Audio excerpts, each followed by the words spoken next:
বাজপেয়ী ভৱনত মুখ্যমন্ত্ৰী ডক্টৰ হিমন্ত বিশ্ব শৰ্মাৰ উপস্থিতিত পৰ্যালোচনা বৈঠক মূলতঃ প্ৰথম পৰ্যায়ৰ 5টা সমষ্টি সন্দৰ্ভত এই পৰ্যালোচনা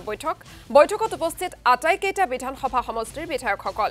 উপস্থিত আটাইকেইটা সমষ্টিৰে প্ৰভাৰীও দ্বিতীয় আৰু তৃতীয় পৰ্যায়তো যুদ্ধং দেখি স্থিতিত নামি পৰিছে বিজেপি 5টা সমষ্টিৰ ৰায়দান বিজেপিৰ সপক্ষে যাব বুলি মন্তব্য কৰিছে মুখ্যমন্ত্ৰী ডক্টৰ শৰ্মাই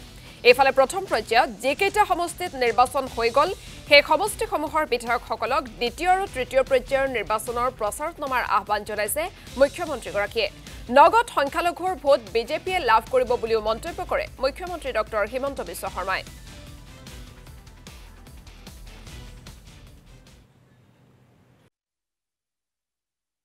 মই যেতিয়া ৰাজহুৱাভাৱে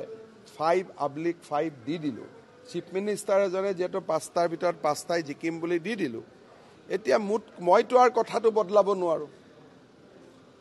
হয় মই শুদ্ধ হম নহয় মই অশুদ্ধ হম কিন্তু মই জানাত 5টাৰ ভিতৰত 5টাই আমি জিকিম তৃতীয় পৰ্যায়ৰ ইলেকশ্যনৰ প্ৰত্যাহ্বান কেনেকুৱা ধৰণৰ আমাৰ প্ৰত্যাহ্বান একো নাই 11টা সিটত আমি জিকিবলগীয়া আছিল আমি জিকি গলো বা জিকিম দুটা সিটত কেম্পেইন চলুতে সম্ভাৱনা ওলাই আহিলে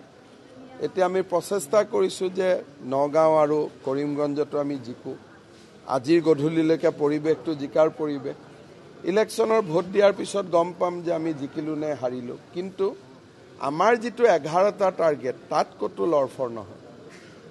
এক্সট্ৰা 13 লৈকে আমি যাব পাৰিম নেকি তাৰ এটা আজি কম্পিটিশন চলি আছে আপুনি যদি মোক আমাৰ হাতত সিলচৰ জিকিলো নেকি আমি 100% জিকিলো কৰিমগঞ্জ আৰু নগাঁৱত সম্ভাৱনা উজ্জ্বল কিন্তু অহা 26 তাৰিখে বেলটত ভোটটো নপৰালৈকে আমি ইমানেই কৈ থাকিম যে আমাৰ সম্ভাৱনা উজ্জ্বল তাৰ পিছত 26 তাৰিখে গধূলি আকৌ টুইট কৰি দিম মোলৈকে যেটো ৰিজাল্ট আহিব যমুনামুখ সমষ্টিত ভোট বেছি হয় হোজাইত কম হয় এবাৰ হোজাইত 83% হৈছে যমুনামুখত 80% আজিলৈকে ইমান লো ভোটিং যমুনামুখত হোৱাই নাই তাৰ মানে কি বিজেপিৰ প্লেয়াৰে খেলি আছে কংগ্ৰেছৰ প্লেয়াৰৰ খেলিব ইচ্ছা নাই যমুনামুখতটো পাই গৈছো যমুনামুখত মোৰ লাগে যে আমি 40ৰ পৰা 50,000 আমি মাইনৰিটি ভোট পাইছো 2 লাখ আছে ভোট আমি 2 লাখ পোৱা নাই কিন্তু 40-50,000 মাইনৰিটি ভোট পোৱা বুলি এটা আমাৰ ইনিশিয়াল এসেসমেন্ট আমাৰ হাতত আছে